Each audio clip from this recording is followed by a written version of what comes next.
C'est bon? Je suis sur le micro 5. Et yeah. Sashimi.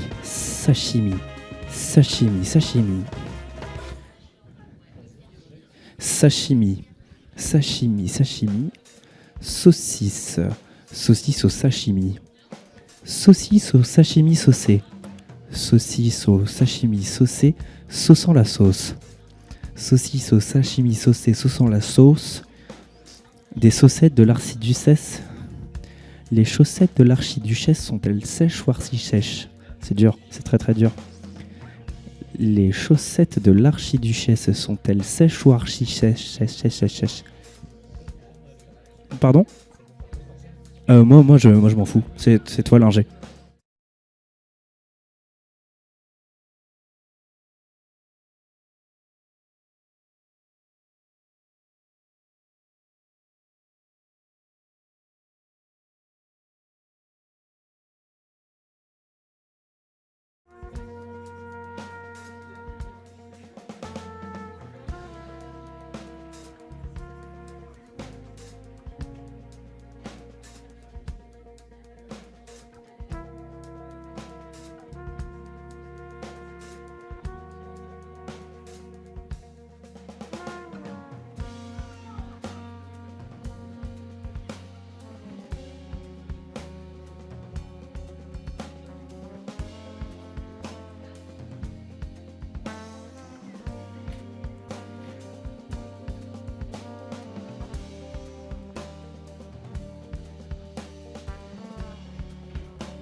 Excusez-moi, bonjour. Est-ce que vous pouvez vous rapprocher, s'il vous plaît, ceux qui sont au dernier rang?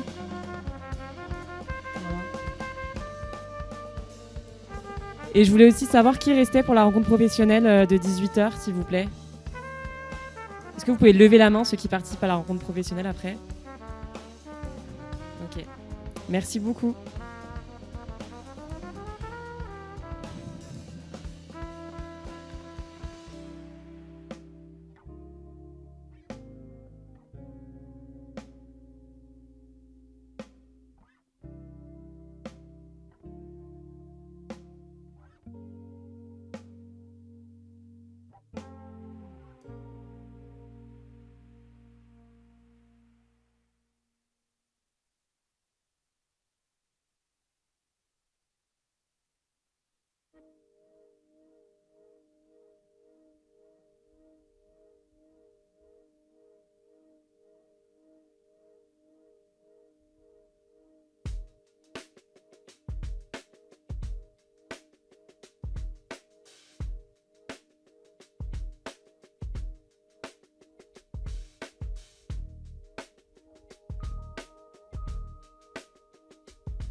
Bonjour à toutes et à tous.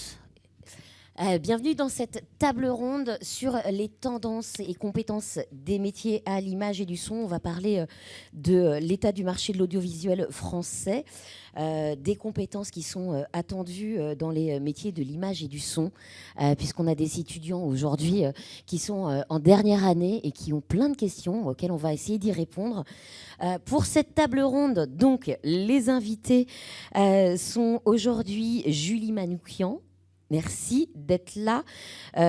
Tu es productrice, réalisatrice, autrice et déléguée à la production de l'ARA. L'ARA, c'est l'association des assistants et assistantes réalisateurs, réalisatrices et associés, si je ne me trompe pas. Pardon. C'est ton homonyme qui est Julie Manoukian. Donc, productrice, autrice, ça c'est bon. Productrice. Et d'y reprendre. Pardon. Non, mais c'est fait pour ça, hein, les petites erreurs, au moins tu les corriges. Hélène Dubouchot, première assistante réalisatrice, présidente de l'ARA. Merci d'être là. Stéphane Bedin, je ne me trompe pas, Bedin, délégué général adjoint à la FICAM. La FICAM, c'est la Fédération des industries du cinéma, de l'audiovisuel et du multimédia. Et enfin, Brice Davoli, compositeur, producteur de musique à l'image surtout, film, spectacle, fiction, publicité, publishing. Et merci infiniment. On va essayer de répondre à des questions, puisque le marché français produit énormément.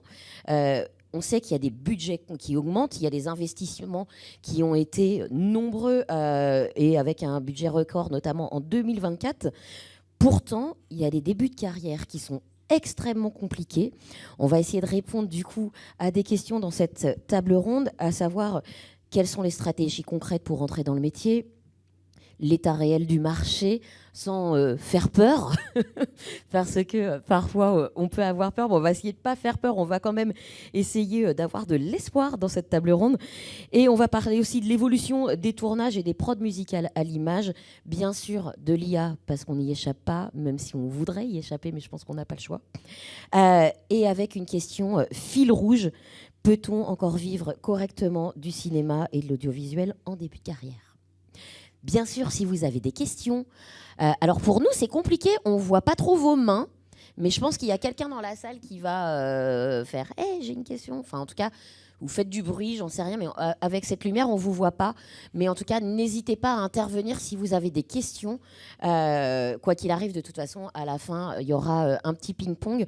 Comme on a 1 heure, on va, et beaucoup de sujets, on va essayer d'être assez concis et je vous en remercie.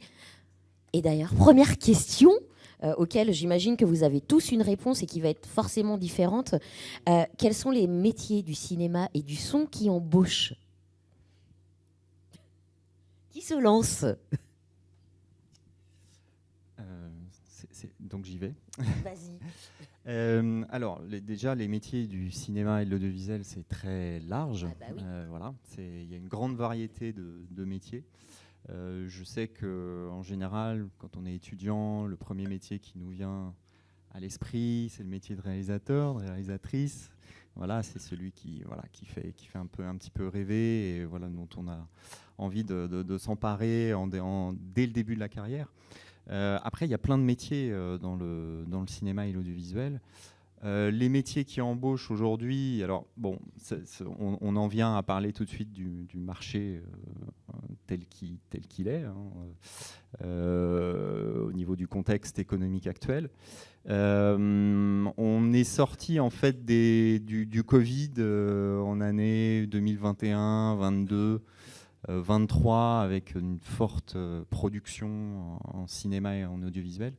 De nombreux projets, des projets aussi venant de l'étranger, l'arrivée aussi des plateformes qui ont largement investi sur pas mal de séries, d'unitaires, de longs métrages. Et on a eu finalement un effet un peu de bulle par rapport à ça. Et finalement un contexte qui était un petit peu trompeur par rapport à la réalité vraiment du métier. Qu'est-ce que tu appelles trompeur ? Finalement, c'est pas vraiment représentatif de la production en réalité telle qu'elle est, ou enfin telle qu'est, de comment elle se situe au niveau du marché. Il y avait un effet amplificateur en fait finalement par rapport à cette sortie du Covid. Et on s'est retrouvé en année 2024-25 où finalement le marché s'est un peu retourné. Où là on a eu beaucoup plus de difficultés en termes de financement des projets. Qui ont eu beaucoup plus de mal à se monter, les plateformes qui ont réduit leurs investissements, les productions venant des États-Unis qui viennent se tourner en France, fortement réduites de par le contexte qu'on a vu là-bas avec les grèves des scénaristes, des acteurs, les incendies, etc. Donc beaucoup moins de projets venant de l'étranger. Et puis les difficultés des diffuseurs au niveau des chaînes, la baisse des investissements Canal+, baisse des investissements aussi annoncés du côté d'M6 et évidemment de France Télévisions également, avec des coupes assez sévères si vous avez suivi les derniers débats budgétaires. Donc tout ça fait que là, en 2024 et 2025, et à l'entrée de l'année 2026, on est dans une situation économique quand même beaucoup plus compliquée. Donc avec des sociétés qui embauchent finalement moins. Nous, par rapport aux chiffres qu'on a sortis de la FICAM, en termes de... Là, je vous parle par rapport aux emplois liés aux industries techniques. On est autour de 20 000 emplois aujourd'hui. Pour combien de personnes sur le marché ? Alors au global, là je vous parle seulement du secteur des industries techniques, mais alors au global, je ne saurais pas trop vous dire combien de personnes sont embauchées. Parce que, si vous voulez, nous, on couvre à la fois le cinéma, l'audiovisuel, la publicité, le flux. Il faudrait voir à la fois ce que ça recouvre au niveau des industries techniques, au niveau de la production. Au niveau de la pré-production, voilà. Donc sur l'ensemble, je ne saurais pas trop vous donner un chiffre global. En revanche, moi, ce dont je peux vous parler, c'est de ce que je connais, c'est la partie des prestataires. Donc on représente à peu près 20 000 emplois. On a environ 16 000 intermittents et 4 000 permanents. Et entre 2024 et 2025, on a une baisse de 5% à peu près des effectifs et de la masse salariale. Voilà, donc forcément des embauches en moins dans les entreprises. Après, on va sûrement en reparler, mais on a quand même eu des investissements qui ont été faits. On a eu un programme qui a été mis en place dans le cadre de France 2030, un grand programme d'investissement. Donc on a des structures qui sont en train de se monter. En particulier dans la partie studio, des grands studios de tournage, en particulier Brie-sur-Marne, qui est en train de doubler sa superficie, et puis d'autres studios comme la Montjoie, dans le sud on a Provence Studio, des infrastructures qui sont en train de se monter, et la situation telle qu'elle est aujourd'hui va aussi évoluer, et on va être amené à réembaucher davantage dans les années à venir, pour remplir ces structures-là et pour répondre à une nouvelle demande. Donc on va essayer de rester positif cet après-midi. Et en particulier sur la partie tournage, je pense que les choses vont amener à redémarrer, en particulier sur l'année 2026, où il y a des projets assez importants qui commencent à voir le jour. Vous voyez, vous, des besoins nouveaux sur vos tournages quand on vous appelle, notamment est-ce que vous voyez des besoins nouveaux, peut-être des nouveaux métiers qui émergent, peut-être qu'on n'avait peut-être même pas imaginé avant ? Alors, oui, alors, si on parle vraiment de besoins, de nouveaux métiers en tout cas, parce que les besoins, c'est encore autre chose. Oui. Alors, tout le monde l'a entendu, on a eu le référent EcoProd qui est arrivé avec le Covid. Là, nous avons les coordinateurs régie handicap qui sont en train d'émerger également. Vous avez peut-être pu en entendre parler avec un petit truc en plus. Il y a eu, ça, c'est un métier qui est en train d'être travaillé. La fiche de poste n'est pas encore faite, mais ça, c'est en cours. Il y a également les référents enfants, même si ça existe depuis pas mal de temps, il n'y avait pas encore vraiment encadré. C'était pas vraiment encadré, il n'y avait pas vraiment de formation Et dans les référents enfants, j'englobe également les coachs pour enfants, parce que ce n'ont pas forcément exactement les mêmes choses, mais en tout cas, il y a ces formations-là. Et il y a les coordinateurs ou coordinatrices d'intimité également, où pareil, il y a maintenant une formation qui est reconnue par l'État, etc., qui émerge depuis quelques années, qui maintenant devient presque... alors, pas forcément obligatoire, mais fort bien vu et fort bien recommandé, autant pour l'équipe technique que artistique, je tiens à le préciser, puisque c'est beaucoup plus large, ça va bien au-delà de ce qu'on peut penser. L'intimité, ça englobe énormément de choses. Donc voilà, dans ces nouveaux métiers qui émergent, ça me vient à l'esprit. Je te suis totalement. Après, j'ai vraiment envie de rebondir sur plein de choses, mais je trouve que c'est hyper bien résumé. Donc merci beaucoup. C'est vrai que c'est un moment qui n'est pas forcément extrêmement rassurant et brillant, mais pour tout le monde, tant pour les personnes qui s'apprêtent à rentrer dans le monde du travail que dans les personnes qui y sont déjà, j'ai envie de dire. Maintenant, il ne faut pas oublier que nous, on a nos expertises, qu'on a un état des lieux sur le cinéma, qu'il y a un état des lieux sur l'audiovisuel, mais qu'il existe aussi toute la partie plus digitale. Bon, l'audiovisuel est dedans, mais il y a tout ce qui est les médias émergents sur Twitch, par exemple. Il y a des lives qui se lancent sur Twitch, il y a des lives qui se lancent sur YouTube, il y a plein de formats qui commencent à émerger et qui sont réappropriés notamment par la nouvelle génération. Moi, je suis un peu dans cette génération passerelle, mais c'est pareil, c'est des marchés qui ne sont pas encore structurés, il n'y a pas les conventions collectives qui sont applicables. Et donc, c'est un petit peu difficile aujourd'hui. C'est toujours le mouton à 5 pattes avec des intitulés de métiers qui font 1 milliard de kilomètres. Mais je veux dire, en fait, il y a du travail à certains endroits. C'est juste que les encadrements sont en train de bouger, les lignes sont clairement en train de bouger.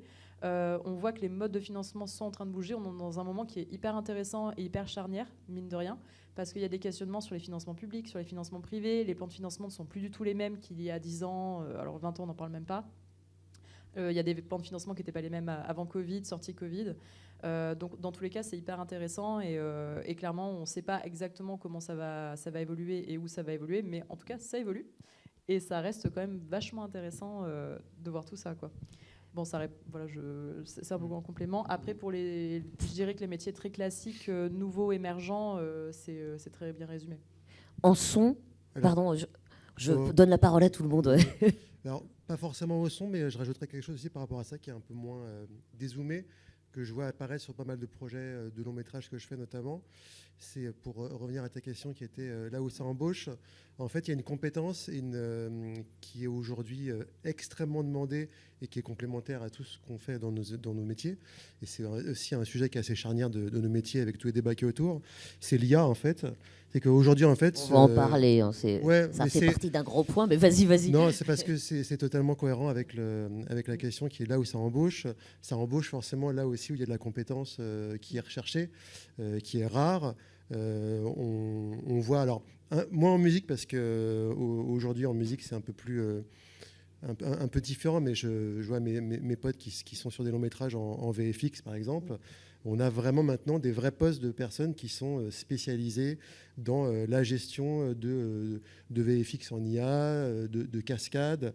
Et c'est vrai que c'est une compétence, on va en parler après aussi, mais moi-même en tant que compositeur, par exemple de musique, c'est une compétence que je vais chercher parce qu'elle permet de faire plein de choses vertueuses dès qu'on arrive un petit peu à dédiaboliser la chose et de faire des choses qui sont intéressantes.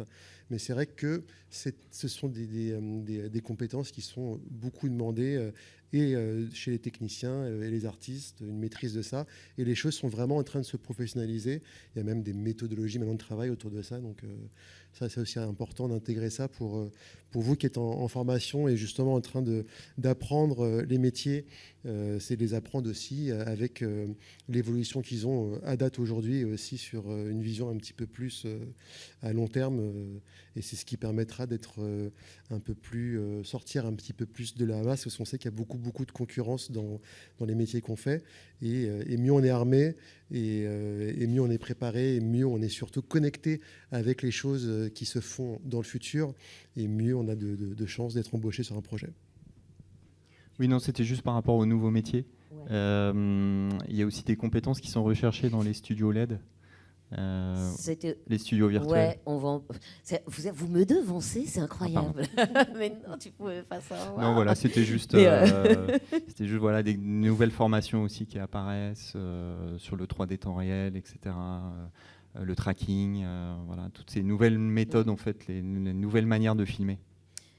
Je me rends compte, moi, que quand on a 20 ans, on rêve de bosser pour des grosses majors, pour des énormes productions. Tout le monde a envie d'être le prochain Spielberg, forcément. Mais quand on sort de l'école, quand on va commencer à démarcher, il faut mieux démarcher des grosses majors ou des petites prods. Finalement, c'est où qu'on a le plus de chance ? Alors là, il y a autant de façons de faire. Il n'y a pas de formule magique, que ce soit très clair. Quand vous cherchez du boulot, je vais parler pour un des articles qu'on a sur ARA, que je vous invite à lire, qui est Comment débuter dans le métier. Alors certes, c'est très axé sur nos départements à ARA, donc la mise en scène, la régie et la production. Mais en soi, déjà, si vous avez des gens que vous admirez, des productions que vous admirez, écrivez-leur, ça ne mange pas de pain. Mais l'expression de boumeuse, pardon. Mais évidemment, vous pouvez démarcher absolument tout le monde. En revanche, ce que je vous invite à faire par ma petite expérience, c'est qu'il n'y a pas que les productions qu'il faut démarcher. Il faut démarcher des techniciens aussi, pas forcément des chefs de poste. Et effectivement, ne pas viser la Lune tout de suite. Et faites-le aussi, mais pas seulement. C'est très bien de commencer avec des courts-métrages aussi. C'est très bien de commencer sur des séries, sur des docu-fictions, sur des longs hors annexe, même si en annexe, c'est mieux. Voilà, il y a plein de très bonnes solutions pour commencer dans le métier. Ce n'est pas non plus forcément dans le corps de métier qui vous intéresse à la base. C'est aussi une chose très importante, c'est qu'au début, vous allez certainement faire des stages. Si vous avez la chance de ne pas en faire et d'être directement intermittent, tant mieux. Mais vous pouvez aussi très bien commencer avec la régie, par exemple, qui vous permettra de savoir comment ça se passe sur un plateau. Et vous apprendrez certainement beaucoup plus comme ça qu'en faisant un stage dans une énorme boîte de production où finalement, vous ne verrez peut-être même pas un plateau, vous n'assisterez peut-être même pas à une réunion artistique ou technique. Voilà, donc c'est pas forcément la meilleure chose de commencer très très gros, même si évidemment ça aide et ça donne envie, bien sûr. C'est vrai que c'est hyper important d'essayer, parce que des fois on se fait tout un monde de quelque chose. Typiquement, moi au début je voulais être monteuse. Finalement je suis directrice de production, rien à voir. Mais c'est parce que j'ai eu l'occasion d'essayer, et si j'avais jamais eu l'opportunité d'essayer, que j'avais jamais eu aucune équipe un peu sympa qui m'avait dit allez viens, tu vas voir un peu comment ça se passe et tout, j'aurais jamais découvert ça. Et franchement aujourd'hui je suis hyper reconnaissante d'avoir pu au moins essayer, parce que le montage c'est pas quelque chose qui me convenait du tout. C'est aussi avoir un peu de recul sur ce qu'on est, ce qu'on aime, ce qu'on veut faire. C'est vrai que peu importe en fait les métiers qui recrutent aujourd'hui, si ça nous plaît pas, c'est pas la peine d'y aller. C'est hyper important, surtout dans ces secteurs-là qui sont très compétitifs, de s'amuser, de se lever, d'être content de faire ce qu'on fait, parce que sinon ça fonctionnera jamais. Donc c'est hyper important d'essayer, c'est hyper important de s'écouter. Si ça convient pas, ça convient pas. Même parfois on se dit génial, je vais faire du cinéma, et en fait c'est pas du tout ce qu'il faut. Il faut un bon CDI, 39 heures. Enfin encore, il y a de l'administration qui peut fonctionner, mais je veux dire, on a tous des fonctionnements différents et c'est hyper important de l'accepter et d'essayer. Et juste pour compléter, ce qui se trouve que j'ai un diplôme de monteuse alors que j'ai jamais voulu l'être. Mais voilà, quoi qu'il en soit, même si on change de branche, c'est pas du tout un échec et c'est quelque chose de gagné. Personnellement, je pense être une meilleure technicienne parce que justement, je sais comment ça se passe une fois que moi j'ai annoncé fin de tournage sur le plateau. J'ai une idée de ce qui va se passer en montage. Et c'est vraiment un énorme plus. Je pense que toi, pour la production, savoir de quoi on te parle, ça aide réellement. Ça fait gagner beaucoup de temps. Et on le sait, le temps, c'est de l'argent. Et en ce moment, dans nos métiers, nous n'avons plus de temps. Je rebondis avant de vous laisser la parole.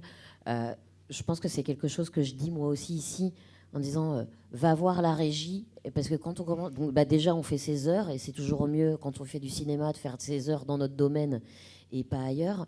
Et en plus, en régie, c'est là qu'on rencontre tout le monde. Et c'est là que c'est un métier de réseau.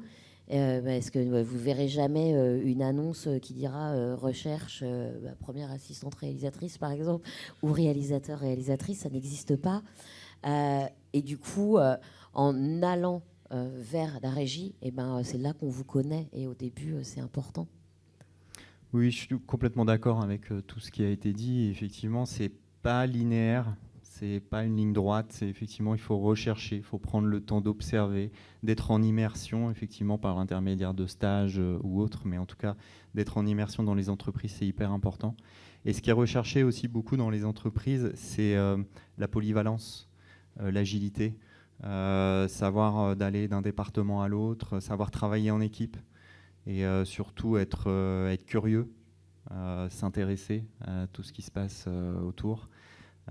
Et puis essayer de vous faire, là, tant que vous êtes en études, bon là c'est bientôt la fin si j'ai cru comprendre. C'est la fin. Enfin, pas pour non, parce que certains vont en master. Après aussi, vous allez continuer en master, mais en tout cas c'est de continuer à vous faire une culture, vraiment d'avoir une culture de l'image, une culture du son, et pas être que des purs techniciens.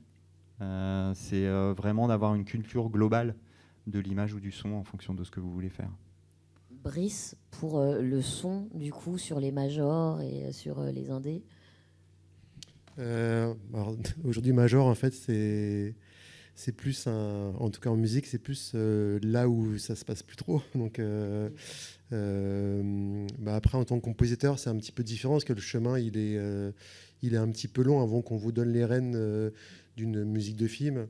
Moi, à titre personnel, j'ai commencé en tant qu'orchestrateur à travailler avec d'autres compositeurs avec qui j'ai appris, des compositeurs comme Francis Lay, par exemple. C'est ça aussi, c'est le métier artistique, il y a un peu plus ça, mais c'est d'apprendre auprès d'un maître.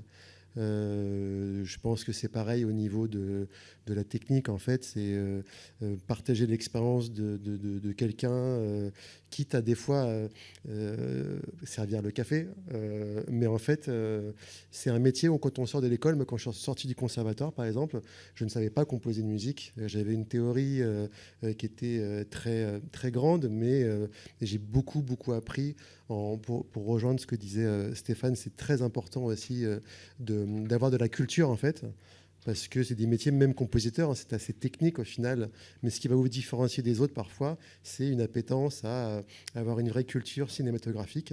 Aussi, l'art, il faut vraiment s'ouvrir à tout pour que votre cerveau, en fait, il fasse de vous quelqu'un qui est un peu savant sur ce qu'il fait, plus que technicien.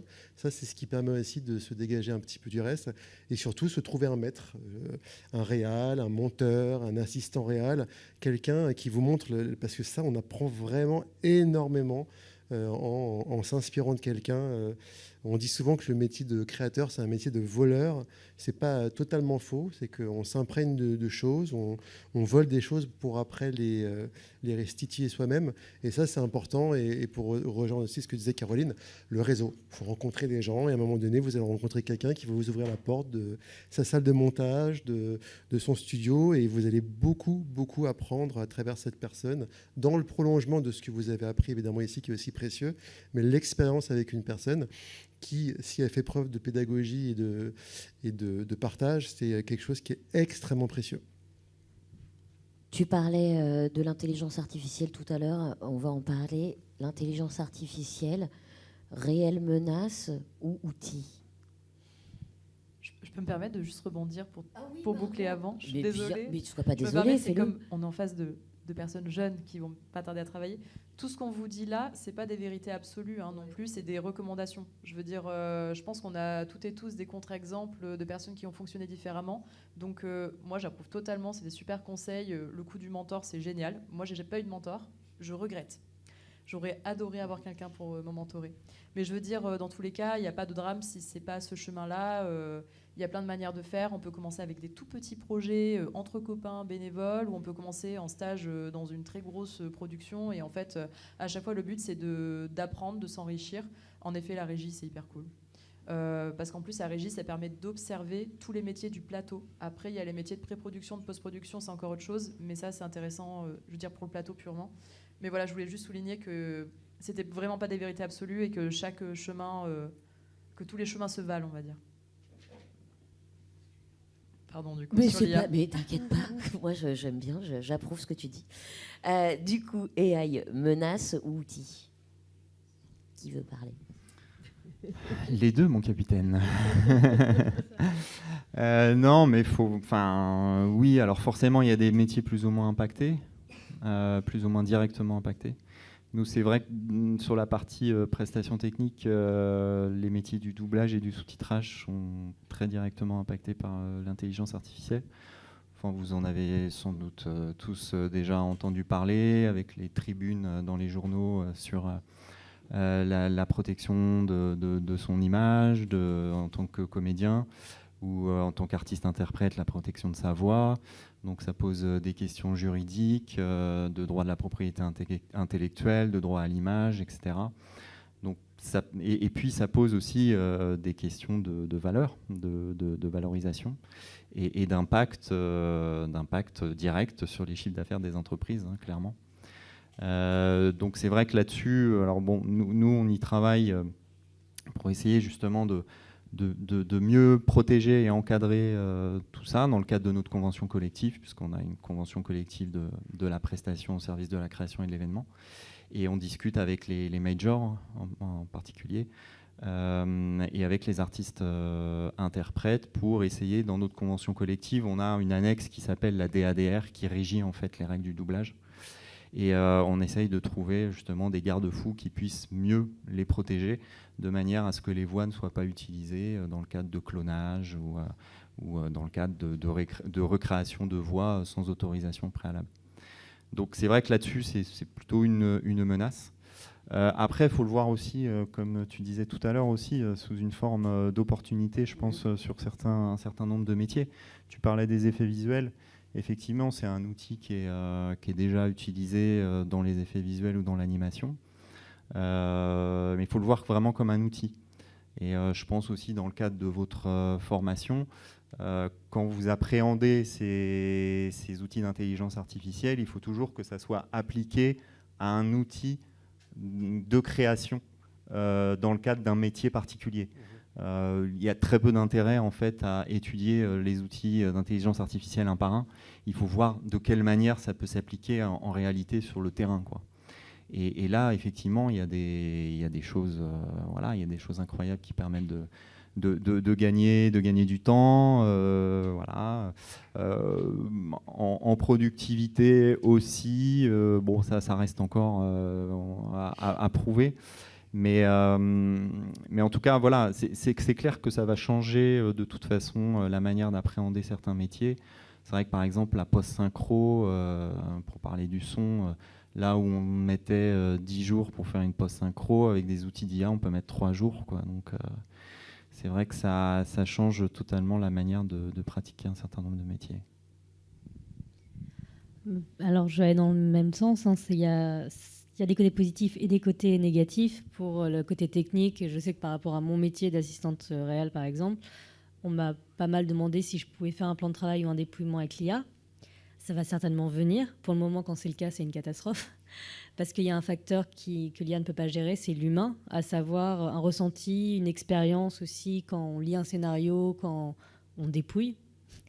En l'occurrence, quand on fait un plan de travail, on prend en compte toutes les problématiques de l'ensemble des départements. Donc ça, c'est de l'échange et de la communication, c'est du savoir-faire, c'est du savoir-être, même si ça peut donner de bons indicateurs.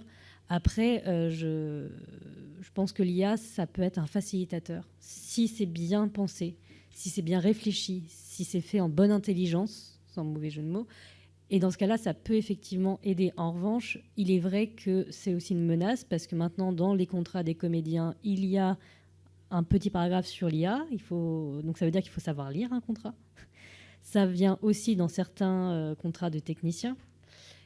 Et que maintenant, hélas, dans certains scénarios, particulièrement en publicité, on voit dans le script séquence entièrement en IA. Et alors, ça peut être super pour certaines choses. Pour d'autres, ça enlève quand même quelque chose, un peu de la magie du cinéma. Ça retire du boulot, ça retire aussi une certaine esthétique. Après, ça peut être un choix, encore une fois, si c'est assumé, si c'est pensé, et que c'est pas juste parce que c'est beaucoup plus simple et que les gens ne servent à rien. Dans ce cas-là, dans ce cas-là, non. Mais pourquoi pas, encore une fois, si c'est réfléchi, si c'est bien fait, oui. Et de toute façon, il va falloir qu'on apprenne à vivre avec. Donc autant s'y mettre dès maintenant et d'y aller avec un esprit positif et pas négatif. Et tout ça va évoluer juridiquement également. Brice, tu voulais ajouter? Oui, parce que moi, en fait, l'IA, j'utilise beaucoup. j'utilise beaucoup. Moi, donc, je suis vraiment créateur. Je passe ma journée à composer de la musique et je vais juste, du coup, dans ce que je vais énoncer là, déjà, ça évolue tellement vite l'IA que ce que je dis aujourd'hui, ça se trouve dans 2-6 mois, le paradigme il sera complètement différent. En termes, pour parler vraiment de ma propre expérience de compositeur, au tout début, l'IA, ça m'a fait très très peur, parce que c'est impressionnant en fait. L'IA est quelque chose d'impressionnant, ça impressionne. Quand on génère une musique avec Suno, c'est extrêmement impressionnant. Donc je me suis dit, qu'est-ce que je vais devenir ? En fait, moi, à titre personnel, ça m'a poussé encore plus. Alors, j'étais déjà assez droit là-dessus, mais je ne fais que des musiques, par exemple, où j'engage des musiciens. C'est-à-dire que là, je viens de faire une musique de film, par exemple, où l'IA, j'avais une scène de course-poursuite à la fin, où j'avais besoin d'avoir des cuivres et du gospel, ce qui est très très dur à maqueter, parce que quand on fait une musique de film, on vous demande toujours de faire une maquette. J'ai utilisé l'IA comme un super instrument VST pour me faire une démo super, et ça m'a permis en fait de convaincre le producteur de débloquer un budget, et j'ai enregistré il y a 2 semaines à Ferber des cuivres et du gospel avec des vrais gens. Donc pour le moment, en fait, il y a des manières qui sont très vertueuses d'utiliser. Ça m'a fait effectivement gagner un temps fou.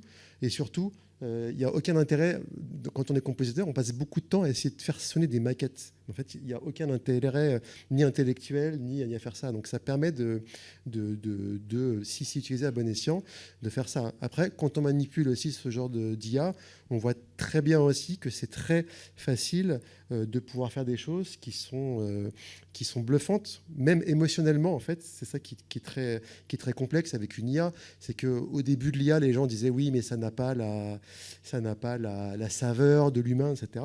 Il faut savoir que les outils, je prends Suno, qui est l'outil qui génère de la musique, il a ingurgité en fait tout ce qui s'est fait de mieux en musique à travers tous les siècles. Ça a ingurgité tout ce qu'ont les musiciens les meilleurs du monde, les chanteurs les meilleurs du monde. Donc ça ressort forcément une matière qui, même moi, ça peut me toucher, me donner de l'émotion, me faire vivre des choses, alors qu'il n'y a... Enfin, c'est pas vraiment vrai, il n'y a pas eu d'humain. C'est qu'il n'y a pas eu d'humain qui a créé le truc, mais ça a absorbé beaucoup de choses humaines. Mais je vais mettre de côté un peu le côté et philosophique et sociologique, qui est un autre débat, plus vraiment basé sur plus le côté industriel, parce que c'est une industrie. Et c'est vrai que c'est assez bluffant, mais je pense que aussi, c'est aussi de votre responsabilité à vous de l'utiliser de manière virtueuse, parce que nous, on est un peu, enfin, tous à peu près de la même génération, donc on subit presque ces outils-là, on essaie de les utiliser avec beaucoup de virtuosité, mais c'est à vous aussi de savoir les utiliser pour que les compétences perdurent. Et que vous puissiez aussi, vous, utiliser ces outils pour aller plus vite, être plus efficace. C'est ça qui fera aussi, peut-être de manière un peu optimiste, que les contenus seront aussi qualitativement peut-être plus élevés grâce à ça, parce que le temps qu'on ne passe pas à faire des choses dans nos métiers qui sont laborieux, on pourra peut-être les passer un peu plus à faire marcher nos méninges et faire des scénarios, des montages, des musiques, des choses qui sont artistiquement et intellectuellement plus élevées, quoi. Ça peut être intéressant aussi de l'employer dans les travaux préparatoires, en fait. Par exemple, avec des banques de sons ou des banques d'images, évidemment en respectant toujours le copyright ou le droit d'auteur. Pour l'instant, c'est le Far West. Hein. Voilà, c'est ça. Donc ça. On en revient au fait de pouvoir légiférer là-dessus rapidement. Mais oui, par exemple, les travaux de pré-post-synchro ou des travaux, par exemple, en pré-production pour présenter un pitch, par exemple. Dans ces cadres-là, ça peut être intéressant à utiliser aussi. Après, je mets un tout petit point, c'est qu'on ne sait pas trop comment va évoluer l'IA, parce qu'il y a quand même des limites planétaires, ça consomme énormément d'eau. Donc c'est pour ça qu'il y a une vraie responsabilité individuelle. Aujourd'hui, je suis d'accord, on ne peut pas passer à côté, parce qu'en fait, si on ne le fait pas, il y en a tellement qui le font, c'est un délire de passer à côté, il ne faut pas. Par contre, il y a une vraie responsabilité sur quelle IA vous employez, donc d'où elle vient, à qui elle appartient. Il y a des IA françaises, par exemple, pour tout ce qui est traitement texte. Ça s'appelle Mammouth. Voilà. Mais je veux dire, c'est peut-être mieux que ChatGPT quand on voit ce que ça finance. Voilà, c'est une petite parenthèse. Et donc, pour la consommation d'eau, c'est pareil. Est-ce que c'est vraiment indispensable ? Est-ce que votre recherche, il y a besoin de la faire 10 fois ou est-ce qu'en une seule fois, ça peut être fait ? Donc voilà, il y a une petite responsabilité par rapport à ça. Et je fais une parenthèse. Je ne sais pas si vous avez vu passer, mais il y a McFly et Carlito qui ont envoyé un mail à toutes leurs équipes pour dire « Nous, on aimerait que vous n'utilisiez pas d'IA parce qu'en fait, ça consomme beaucoup d'eau et que vous êtes largement capable de faire sans. » Donc, il y a quand même des prods qui encouragent. Bon, après, c'est vraiment un cas spécifique, mais j'ai trouvé ça quand même vraiment intéressant de voir qu'il y avait des influenceurs aussi connus qui incitaient à ne pas utiliser l'IA. Voilà, c'était une petite parenthèse responsabilité individuelle, limite planétaire. Merci. Mais je sais qu'ils sont beaucoup réticents, en tout cas à l'IA, et c'est ce qu'on leur dit. Nous, c'est notre responsabilité de vous former, parce que sinon, on ferait une faute de ne pas vous former pour justement savoir vous en servir et ensuite pour être les précurseurs aussi de la législation, et de savoir comment vous allez vous en servir, vous. Parce que c'est vous qui allez être, justement, tu le disais, les acteurs et les actrices de ce monde-là, de demain. Donc sans le fait que vous sachiez vous en servir, ça permet aussi de dire stop ou encore. Pardon, c'était... je suis un peu sortie de mon rôle, excusez-moi. Les métiers du cinéma, séries, cinéma d'auteur, il y a vraiment des opportunités encore réelles. On va plus se diriger vers la série, on va plus se diriger vers la pub. Il y en avait avant, je sais que moi, ma génération, on disait va dans la pub, c'est là qu'il y a du boulot, mais on se rend compte que finalement, en ce moment, dans la pub, il n'y en a pas. Il y a vraiment des points où il faut aller ou pas. Alors, je pense que maintenant, on est dans une époque où, heureusement, il y a beaucoup moins d'étiquettes là-dessus. Parce qu'il y a eu une période, c'était compliqué de passer de la série télé, on parle, à la fiction du grand cinéma, etc. Maintenant, j'ai l'impression que réalisateurs, comédiens, techos confondus, attention, peuvent passer de l'un à l'autre sans aucun problème. On peut faire de la pub pour des raisons, du clip pour une autre, du long métrage, de la série. Ça, les formats, on passe beaucoup plus de l'un à l'autre. Et par conséquent, ça n'embauche pas plus ou moins dans ces secteurs. Après, encore une fois, 2026 est une période très spécifique et on voit émerger beaucoup de nouveaux formats. Julien en parlait tout à l'heure. Et effectivement, maintenant, même les formats en eux-mêmes ont des sous-formats. La série, par exemple, il y a les quotidiennes, il y a les 6x52, il y a les fermés, etc. Il y a beaucoup de styles différents. Et on peut faire ces gammes un peu partout. Et ce qui est intéressant, c'est justement d'avoir plusieurs cordes à son arc, d'être polyvalent et d'être bon un peu partout. Après, c'est là où vous vous éclatez et vous allez vous démarquer. Et naturellement, vous allez travailler, vous allez vous spécialiser malgré vous dans un certain style. Et évitez dès le début de vous enfermer dans un seul, parce que ce serait dommage. Et nos métiers évoluent tout le temps. Tout le temps. Donc même s'il y a des nouveaux métiers qui émergent, pour répondre un peu à ce qu'on disait aussi tout à l'heure, même les métiers qui existent depuis très longtemps, ils évoluent encore et ils vont continuer d'évoluer. Et à la fin de votre carrière, comme au début, vous ne serez plus les mêmes, on travaillera différemment. Vous garderez certaines choses, vous allez en faire d'autres, vous allez voir comment la nouvelle génération, ce qu'ils vous apporte, ce que vous allez pouvoir leur apporter. Donc ça, là-dessus, je ne suis pas sûre qu'il y ait de vraies différences. Après, pas encore une fois du point de vue technicien, je ne sais pas pour les vrais chiffres. Vous avez quelque chose à ajouter ? Non, je dirais, l'équilibre, il est aussi, comme tu disais, d'avoir un petit peu une polyvalence. Après, on parle tous de nos choses personnelles. Moi, personnellement, en tant que musicien, par exemple, je fais de la pub parce que ça me permet de bien vivre et d'avoir un joli outil, d'avoir un joli studio. Et ce qui me permet aussi de pouvoir faire des films sereinement. Où là, en fait, ça me nourrit, on va dire, un peu plus intellectuellement. Ils ne savent pas forcément, tu es en train de dire que la pub paye plus. Oui, enfin, en tant que compositeur, ça m'arrive extrêmement souvent d'avoir le même budget pour un film publicitaire de 30 secondes que pour un long métrage de 2 heures. Parce que la pub a encore des budgets pour les réalisateurs, les photographes ou les musiciens qui est très confortable. Il faut attention à l'IA quand même. Oui, attention à l'IA. En fait, les budgets vont plus être ce qu'ils sont. Oui, parce qu'en fait, je vais me tirer une balle dans le pied en disant ça, mais je le fais sans souci. Une musique sur une pub, par exemple, c'est vendu très très cher, mais une musique sur une pub n'a aucun impact sociétal, par exemple, que peut avoir une musique plus sur un film ou une musique qui sort en radio. Donc quelque part, encore, je vais me tirer une grosse balle dans le pied. L'IA, à ce endroit-là, elle va peut-être corriger des petites erreurs de système. Moi, ça me tue, par exemple, quand j'ai pas d'argent pour ajouter un violoncelliste sur un long métrage où il y a un vrai travail d'auteur et que j'en ai sur une pub. Mais c'est pas exactement le même débat, mais c'est pour rejoindre ce que disait Caro. C'est important aussi de se diversifier pour justement avoir un équilibre. Parce que si on fait du film d'auteur, c'est un petit peu plus complexe quand même. Après, tout dépend en fait de là où nous on est aligné, quoi. Si on veut être aligné avec quelque chose où on est dans un confort et faire des choses aussi intéressantes, ça demande de faire du compromis aussi, quoi. Et je pense que je connais personne dans le métier qui ne fait pas de compromis. Le compromis, c'est quelque chose d'assez important, je trouve. Moi, je suis terrible. Je ne fais pas de compromis. Après, je pense qu'il y a des phases dans la vie aussi. Je commence à aller dans une phase où j'ai moins envie de galérer.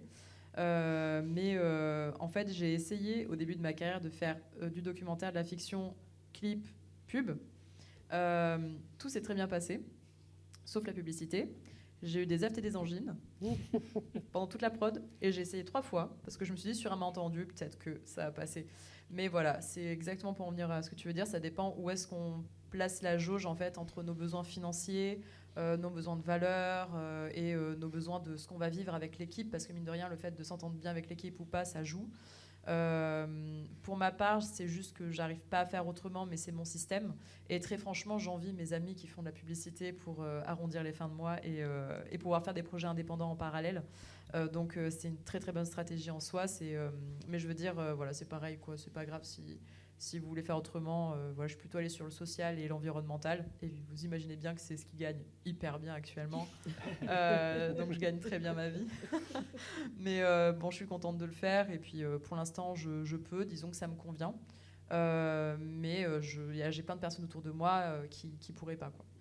Pardon, je sais que tu as quelque chose à dire, mais je voulais rebondir, parce que c'est hyper intéressant ce que vous dites, c'est que ce que vous êtes tous les deux en train de dire, c'est que malgré tout, si on veut en vivre, il faut parfois, avant de, pardon pour l'expression, mais aller au-delà de ses idéaux, et pour toi, c'est un petit peu vendre ton âme au diable, pour toi, ça va, enfin, mais c'est un peu ça. Non, moi, c'est plus une question de système. C'est juste que... après, il faut rappeler que je suis directrice de production. C'est pas le même rapport quand on est technicien, technicienne, artiste, en post-production. Moi, la DIRPROD, je suis là très, très tôt. J'ai accès au budget. J'ai accès à tout ce que je suis censée faire en termes de marge. Et mes équipes techniques, c'est ce qui est le plus important pour moi. Quand je travaille avec les gens, j'ai besoin de me sentir... en confiance, j'ai besoin que les personnes avec moi soient en confiance, j'ai besoin qu'il y ait un vrai lien. Et souvent, en publicité, c'est avec les équipes techniques pas du tout le même lien. Donc, encore une fois, c'est hyper OK. Je veux dire, c'est juste que c'est un système où moi, en tant que directrice de production, où je suis là très très tôt, très très tard, et je suis en lien vraiment entre la production, je suis comment on dit, entre le marteau et l'enclume, pour regarder les super expressions. Donc, je suis vraiment entre la production et l'équipe technique, et c'est une place qui n'est pas très confortable si on n'est pas avec des personnes avec qui on s'entend bien, ou on est avec des budgets avec lesquels on se sent bien, et si on n'est pas sur un projet... moi, j'ai besoin de porter les projets avec le cœur, sinon je ne peux pas regarder mes équipes dans les yeux. Mais c'est parce qu'encore une fois, je suis en direction de production, donc c'est des relations qui sont très spécifiques. Donc c'est pas tant vendre mon âme au diable, c'est plus que je ne peux pas avoir le lien dont j'ai besoin avec mes équipes. Pardon, Stéphane avait levé la main tout à l'heure. Non, juste comme tu parlais des différents marchés, en fait, je pense qu'il faut faire aussi attention à l'effet loupe du marché du cinéma. C'est un peu la vitrine. Oui, alors il y a le Festival de Cannes, il y a les Césars, etc. Mais nous, par exemple, à la FICAM, les chiffres d'affaires de nos entreprises, c'est 20% sur le cinéma.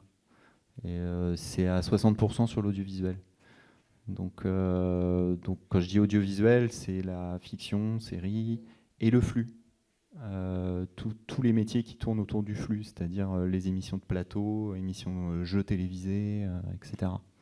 Ça représente aussi beaucoup, et je pense qu'il faut le garder dans un coin de sa tête aussi, parfois sur certains parcours professionnels. C'est mais aussi beaucoup les techniciens et les techniciennes. Oui.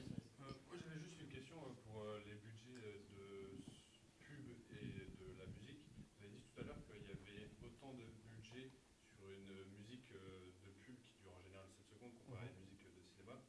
Mais je comprends pas pourquoi, étant donné que il y a plus, enfin peut-être que je sais pas, mais pour moi il y a plus de pub que de musique de cinéma. Du coup, pourquoi il y a autant d'argent là-dedans et surtout pourquoi il y a autant d'argent alors que, comme vous l'avez dit, il y a beaucoup moins de sentiments, alors que ça pourrait être, je me dis, ça pourrait être plus. Bah, en fait, pour répondre un peu crûment, on n'est pas du tout là dans quelque chose de, comment dire ça, je vais pas dire noble, mais en fait, quand vous faites une pub, que ce soit Yves Saint Laurent ou pour Flunch, vous avez quand même un annonceur. C'est un annonceur, en fait, donc c'est pas du tout les mêmes.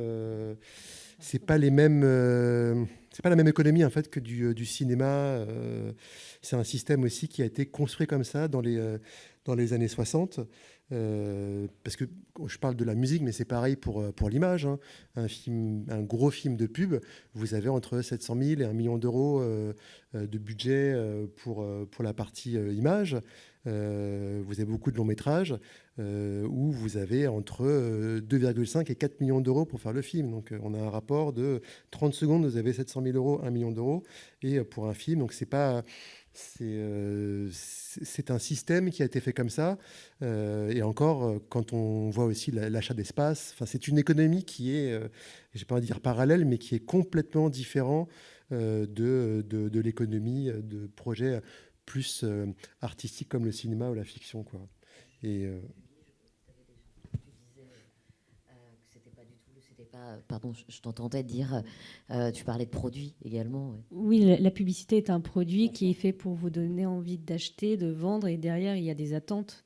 Alors que le cinéma n'est pas fait pour vous donner envie d'aller au McDo ou à Flunch ou où vous voulez.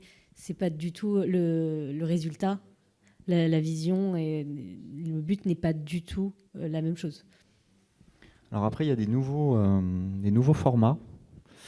Je pense au vertical drama, par exemple, ce style qui est déferlé sur la Chine et qui commence. Est-ce que tu peux dire ce que c'est que le vertical drama? En fait, c'est des formats, qui sont faits pour les mobiles, en fait, de 2-3 minutes.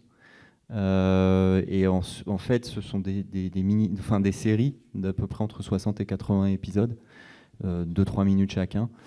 Très rythmé, avec des cliffhangers à chaque fois, à chaque épisode, etc., pour maintenir l'attention de la personne qui regarde. Aujourd'hui, le business model n'est pas encore vraiment très, très bien établi, mais c'est basé pour l'instant surtout sur de la vente à l'acte. En Chine, le marché il est épuisé, donc en fait, ils commencent à regarder du côté des pays occidentaux. Et là, il y a des choses qui sont en train de se faire. Et en fait, je parlais de ça parce qu'il y a des passerelles qui se font entre le contenu et la pub.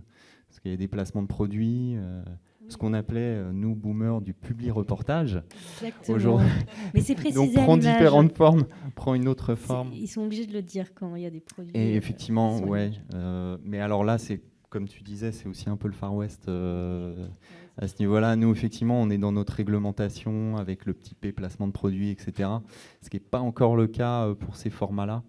Et voilà, l'un des enjeux aussi, c'est de faire rentrer tous ces formats, enfin la creative economy, etc., YouTube, dans notre système de régulation à terme. Que ça soit intégré dans un système de contribution à la création, etc., dans le cadre du CNC. Voilà.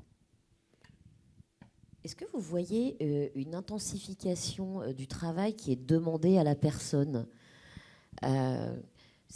Exemple, on va vous demander de produire toujours plus, de faire des heures à non plus finir.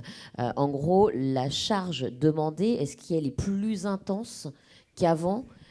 Et est-ce qu'à l'avenir, on va encore dire tu dois, je ne sais pas, avant, je raconte n'importe quoi, produire en 10 jours, ben là on va dire du coup tu le fais en 7, mais tu épuises tes équipes, quoi.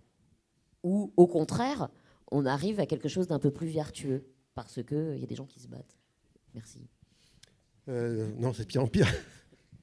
Mais je pense qu'il y a plusieurs, il y a plusieurs choses. Je vais le dire quand même, on est souvent, nous les réals ou musiciens, confrontés aussi, et tout à l'heure ce que vous disiez était très intéressant par rapport à vos parcours. Elle disait tout à l'heure qu'elles avaient quand même par rapport à leur formation, leur parcours, une connaissance en fait du maillage du métier en fait, et ce qui fait que je suppose que vous êtes extrêmement à votre place et très compétente. Mais malheureusement, dans les métiers aussi, on a beaucoup, des fois, tendance à avoir des gens en face de nous qui ne savent pas. Moi, des fois, je parle à des gens, ils ne savent pas comment on fait une musique. Donc, ils ne savent pas que quand ils me demandent une modif, par exemple, ça peut me prendre 6 heures de mon temps. 6 heures, c'est énorme, en fait. Il y a un petit problème par rapport à ça aussi, qui est quelque chose sur lequel, dans votre vie professionnelle, vous serez forcément confronté. Moi, il y a un petit truc aussi que j'ai remarqué, c'est que avant, à une époque où vous n'étiez pas né, en fait, on n'envoyait pas des fichiers. Et moi, aujourd'hui, quand j'envoie une musique, même si j'enregistrais que 70 musiciens, c'est une pièce jointe comme un PDF. Donc, il y a aussi peut-être une dévalorisation, une démystification aussi de ce que peut être le travail d'un monteur qui a passé 3 jours là-dessus. Donc, si dans vos carrières, là, c'est un peu le conseil du vieux con, mais si dans vos carrières, vous avez arrivé à un moment donné à des postes de chef de service, etc., c'est toujours hyper important de se rappeler comment on fabrique les choses, parce que ça vous permet de quantifier la quantité de travail que la personne a en face, et que des fois, quand vous demandez une modif à un monteur ou un compositeur ou un scénariste, en fait, vous, ça va vous prendre deux mots sur un mail, mais en fait, le travail, il est hyper gros. Donc, moi, personnellement, il y a beaucoup de situations dans lesquelles pour revenir à la base de la question, où je me confronte, c'est parce qu'il y a vraiment un manque de la part de la personne qui me commandite de compétences pour anticiper le temps que ça va me prendre, et je me retrouve à faire des trucs qu'on n'y queue ni tête. C'est vraiment un manque de compétences ou c'est parfois... Non, compétences. Une méconnaissance, plus exactement, pour essayer de répondre, et ça va rebondir avec ce que tu dis, effectivement. Alors, concrètement, d'un sens, oui, pour te répondre, puisque les prépas, idéalement, c'est... Pardon, je reviens toujours un peu à la fiction. C'est au moins l'équivalent du nombre de semaines de tournage, ce qui est de moins en moins le cas, et en série, j'en parle même pas. Donc ça, c'est vraiment très compliqué, mais c'est aussi à nous, les techniciens, d'expliquer et d'essayer de faire de la pédagogie sur le pourquoi du comment on a besoin de ce temps-là, qui est en fait un gain de temps, d'argent. Et dans ce cas-là, bizarrement, les producteurs, ils écoutent un peu plus. Ils nous disent quand même non à la fin, mais au moins, ça aura été dit. Donc il y a plus ça, effectivement. En revanche, on a moins de temps pour faire les choses, et donc ça génère plus de stress, et parfois de faire des choses où on va se retrouver avec 3 heures d'heures sup alors qu'on a juste envie de rentrer le soir parce que ça n'a pas été préparé et donc ça n'a pas pu être anticipé correctement. Donc là, oui. D'un autre côté, ça rejoint un petit peu ce que disait Julie tout à l'heure, c'est qu'il faut savoir mettre des limites, qu'il faut savoir connaître ses droits, qu'il faut aussi savoir respecter son droit à déconnexion, qu'on a le droit de dire stop aussi à des moments, et que au bout d'un moment, c'est un travail. C'est le plus beau travail du monde, et vraiment, si vous y arrivez, c'est super et bravo. En revanche, ce sont des métiers tous compliqués, fatigants, et qu'à un moment, on ne peut pas le faire correctement si on n'a pas de limite. Donc, il y a un moment, il faut dire stop, expliquer pourquoi ce n'est pas possible, ou alors expliquer pourquoi ce sera fait plus tard, etc. Et c'est pour ça qu'on vient à la méconnaissance. Mais il faut qu'on nous dise, on se retrouve avec une tonne de travail, etc. Ça peut, mais ça peut aussi s'éviter en expliquant le pourquoi du comment, voilà ce que ça va représenter, et remettre les choses en équilibre. Encore une fois, on propose, les autres disposent, mais si on se tait, si on n'arrive pas à nous-mêmes mettre ses limites, encore une fois, j'utilise ce terme, forcément, on va tomber dans ces travers. Mais on peut l'éviter, parce qu'encore une fois, c'est un travail. Après, j'ai l'impression que... en fait, il y a plusieurs choses. Déjà, le fait que les projets coûtent plus cher avec l'inflation et qu'il y ait moins de financement, ça demande d'aller plus vite et ça demande des équipes plus réduites pour faire plusieurs choses, d'être multitâches. Mais je trouve que ça se voit pas mal en ce moment sur la qualité de certains films. Ça se voit tout de suite qu'il y a moins de budget, en fait. Il y a moins de figurants, les plans sont moins larges, plein de conneries comme ça. Après, en parallèle, ça dépend un peu des circuits, ça dépend un peu des productions, des types de productions. Il y a des prods qui ont vraiment conscience et c'est pas de la méconnaissance, c'est plutôt de la malveillance. Mais bon, ça c'est certains prods. Et il y a d'autres prods quand même. Aujourd'hui, on est vraiment dans des années où on fait hyper attention à la santé mentale. Donc il y a toujours des débordements. J'ai jamais vu un tournage où il n'y avait pas des heures sup à l'arrache, n'importe comment. Après, il y a des tournages où on peut prévoir les heures sup et on le sait par avance que ça va se faire. Il y a les tournages catastrophes où en fait rien ne se passe comme prévu et on fait ce qu'on peut. Et après, il y a les tournages où c'est vraiment n'importe quoi et où là, vraiment, c'est exactement ce que vous êtes en train de décrire. Mais la plupart les prods avec lesquels que je connais en tout cas ont tendance à faire attention aux questions de santé mentale. Donc plus de SMS après 20h le soir, plus de mails le week-end, des supports maintenant. Voilà, quand il y a des stagiaires ou quoi, on donne des téléphones professionnels qui sont coupés le soir. Il y a de l'attention qui est portée quand même. On sait que c'est des choses très importantes. Donc je dirais qu'il y a des zones de conscience qui existent. Et après, il y a la gestion de projet en elle-même. Voilà, mais c'est peut-être les nouvelles générations aussi. Il y a aussi l'influence des plateformes dans la manière de bosser qui ont beaucoup influencé quand même. Et puis qui ont apporté une certaine manière de travailler. Pas forcément toujours dans le bon sens. Il y a eu quand même une vision un peu marketing, de rentabilité économique qui s'est mise en place. Des chefs de poste parfois interchangeables. On en prend un, on en met un autre. Il n'y a pas de problème, le projet il reste sur les rails. Donc il y a eu aussi, les plateformes nous ont apporté plein de bonnes choses par ailleurs, hein, une ouverture à l'international, des nouveaux clients entre guillemets, enfin des donneurs d'ordre, mais sur la manière de bosser, ça a amené des choses parfois un peu compliquées à gérer dans les équipes. On a le droit de dire non en début de carrière? Une carrière se bâtit sur des non et pas sur des oui, hein, d'après, enfin, pour moi en tout cas. On a très envie de dire oui à tout au début et sincèrement, je pense qu'on l'a tous fait. À un moment, on a tous dit oui à des choses auxquelles on aurait dit non. Mais c'est pas grave, parce qu'on grandit, on le sait, et après, on ne le refait pas. Et surtout, quand demain, vous aurez, vous, des stagiaires ou des gens dans votre équipe à manager, vous vous en souviendrez et vous leur apprendrez que dire non, parfois, c'est bien. C'est très important. Ça passe si vite, ça fait déjà 1 heure, mais du coup, j'ai encore quelques questions.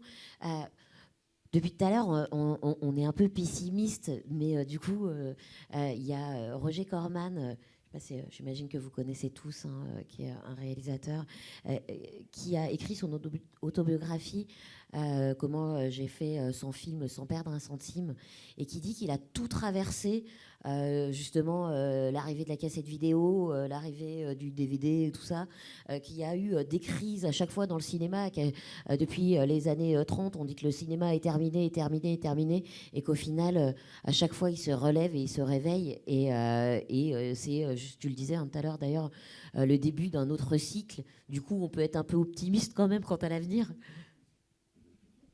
Allez voter. Déjà, Si, oui. c'est une première chose. Mais il faut être optimiste, oui, il faut. Mais le cinéma n'est fait que de crises. Enfin, comme tu l'as dit, en fait, c'est cyclique. Hein. Ce sont des cycles et voilà. Pendant longtemps, le cinéma français a été très influencé par la nouvelle vague. Sortez, allez, prenez une caméra, un téléphone, allez filmer dans la rue, etc. Et là, c'est le retour, c'est ce que je disais au début, c'est le retour des studios. Aujourd'hui, on est en train de se rendre compte que filmer en studio n'est pas forcément plus coûteux que de filmer en décor naturel à partir d'un certain stade, d'un certain temps de tournage.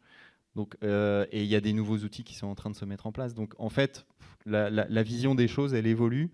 La vision du cinéma évolue. Et voilà. Et donc là, on va repartir sur des bases positives, on l'espère.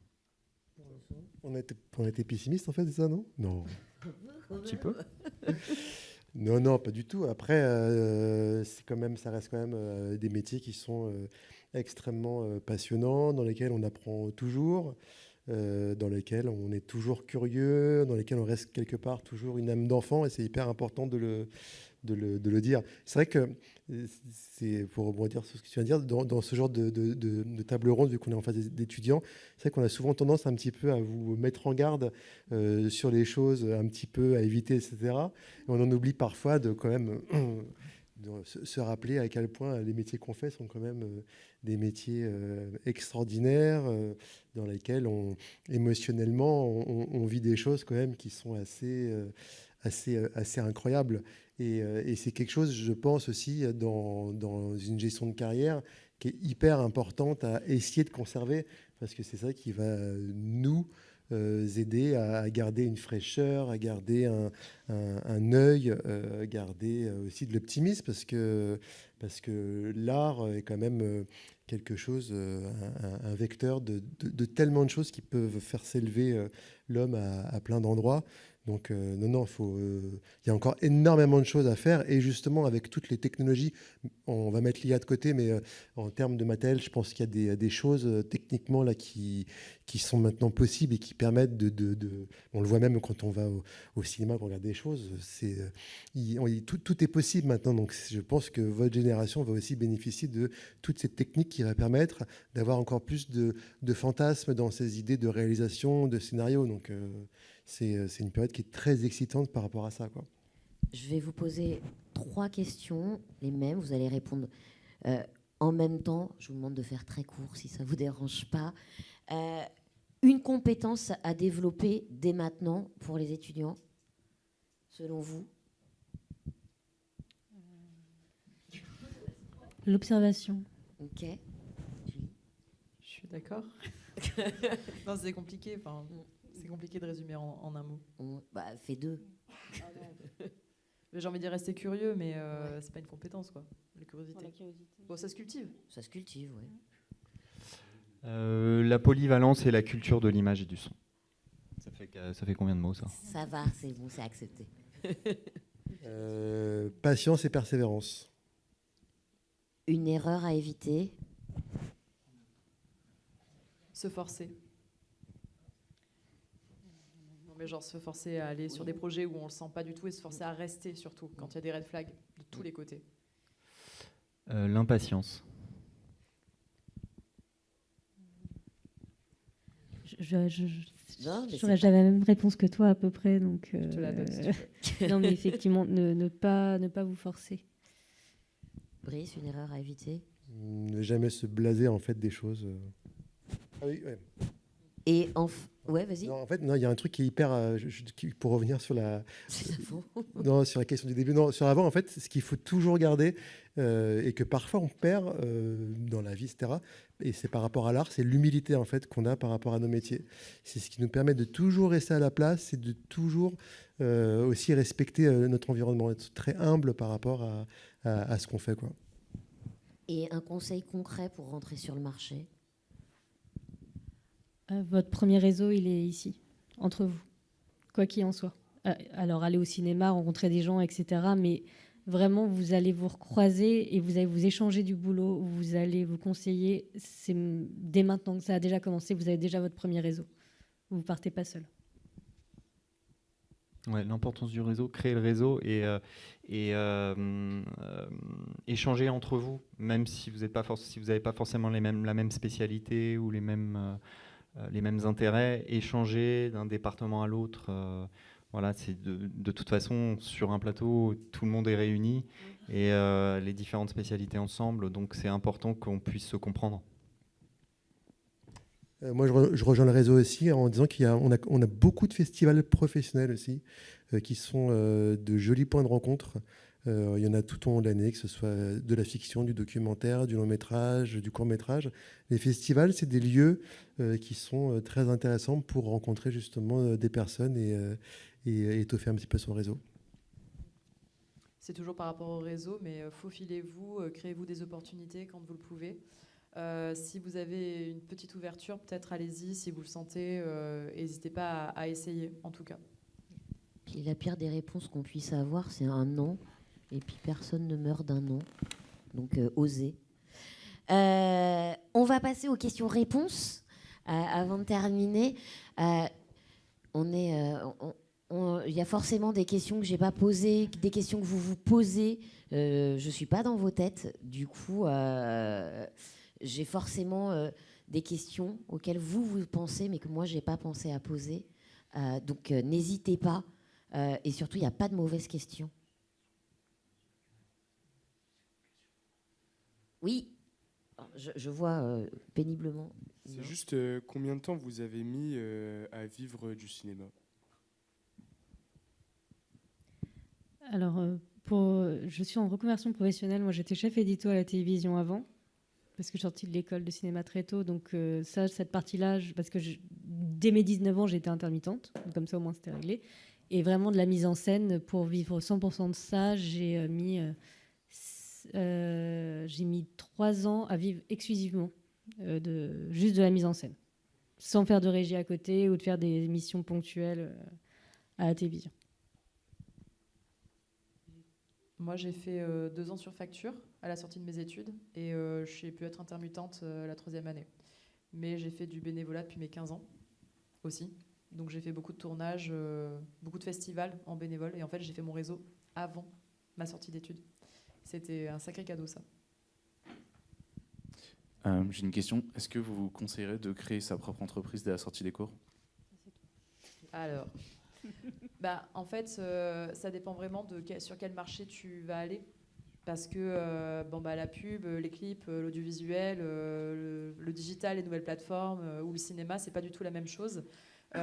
L'idéal en soi, de mon point de vue, c'est d'aller vers de l'intermittence. D'autant plus parce que quand on va sur des tournages, il y a des questions de protection sociale quand on est employé. Il y a des questions d'obligation aussi, de dépenses de la part des productions, donc il faut de l'intermittence. Donc en fait, c'est le statut le plus adapté. Après, si tu es sur des réseaux alternatifs, potentiellement, la facture, ça peut être une solution. Donc en fait, c'est 2 méthodes différentes. Mais en tout cas, si c'est cinéma audiovisuel traditionnel, l'intermittence, c'est plus important. Après, il y a de plus en plus de boîtes qui demandent justement à ce qu'on ait notre auto-entreprise pour pas payer en intermittence. Ouais, mais alors ça déjà... non, mais on est d'accord que c'est naze, mais ça existe. Mais en fait, ça dépend. En fait, si le coût employeur, c'est le même, pourquoi pas? Mais c'est juste que légalement, quand on est dans un circuit cinéma subventionné ou audiovisuel et qu'il y a des contrôles, je veux dire, imaginez, vous êtes électro sur un plateau télé et il y a un pied de je sais pas quoi qui vous tombe dessus, ça vous casse le pied. En fait, si vous n'êtes pas employé, que vous êtes en auto-entreprise, je vois pas comment ça se passe, quoi. Il va y avoir un problème. Enfin, je veux dire, même pour la production, il y a un problème. Donc, c'est pour ça. Le plus intéressant, c'est l'emploi. En musique En musique, il y a l'intermittence. Moi, j'ai commencé en tant qu'intermittent, puis j'ai quitté le système à un moment donné. Mais après, quand on est compositeur sur un film, en général, on fait aussi ce qu'on appelle la production exécutive. Donc, c'est nous qui gérons tous les salaires. Donc, on est obligé d'avoir une société rien que pour pouvoir accompagner tout l'aspect administratif. Et c'est vrai que les prods aiment bien aussi avoir un musicien à qui ils donnent une facture. Après, ils gèrent tout. Donc, ça peut être un atout aussi, mais c'est très particulier à la production d'une musique. Il y en a qui ont les deux, hein. Oui, bien sûr. Voilà. J'ai un ami, chef op, lui, il a son auto-entreprise quand il bosse avec une boîte en spécifique qui fait de la pub et qui l'emploie que sur facture. Et à côté, quand il fait ses tournages plus traditionnels, il est en intermittence. C'est un montage particulier, il faut être malin. C'est ça. D'autres questions? Mais c'est vrai que pour vous, en plus, l'intermittence, c'est encore flou, quoi. Oui.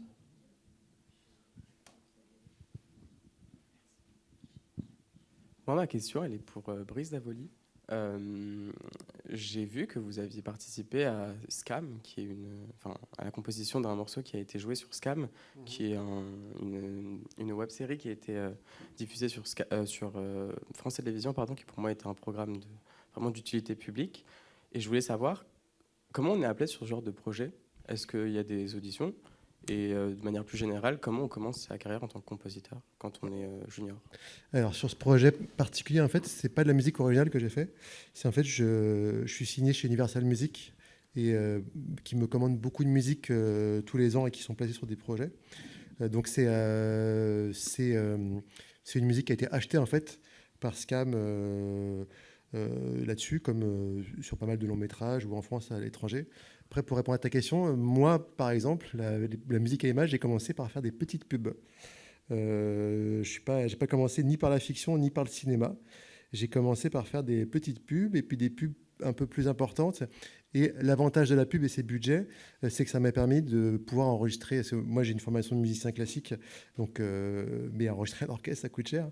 Et la pub m'a permis de montrer mes premières musiques vraiment enregistrées avec un orchestre symphonique, etc.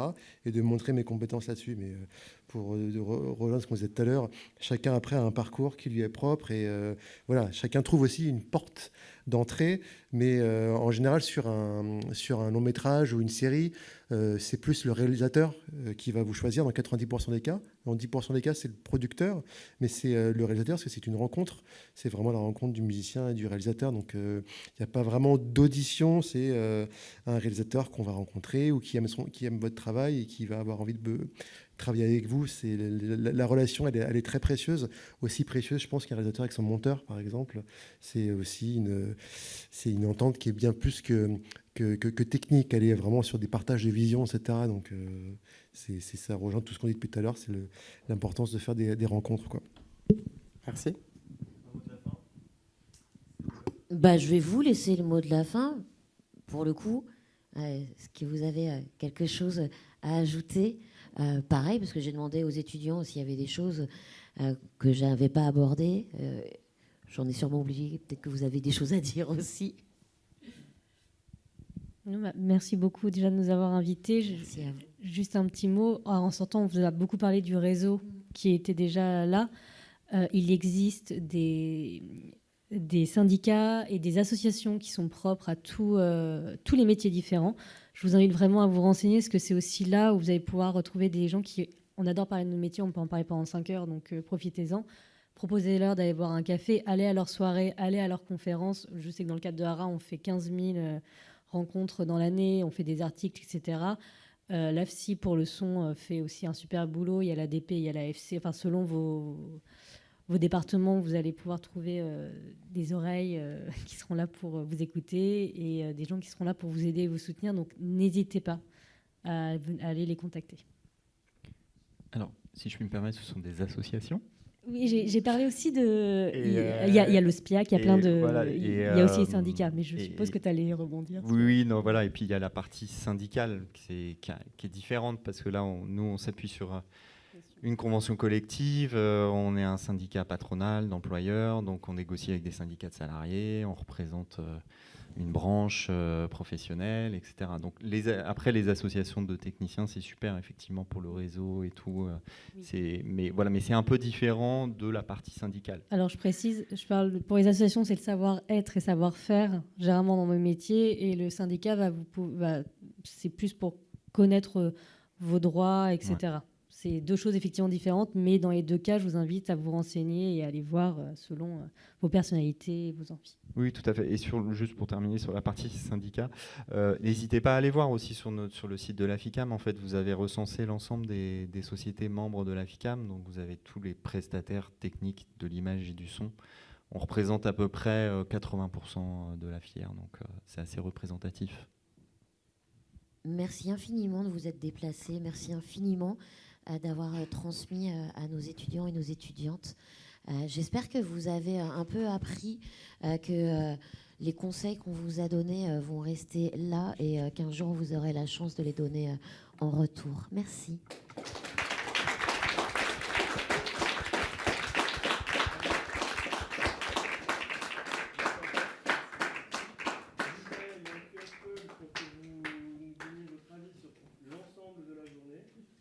S'améliorer d'année en année. Et merci encore. Si vous avez des questions,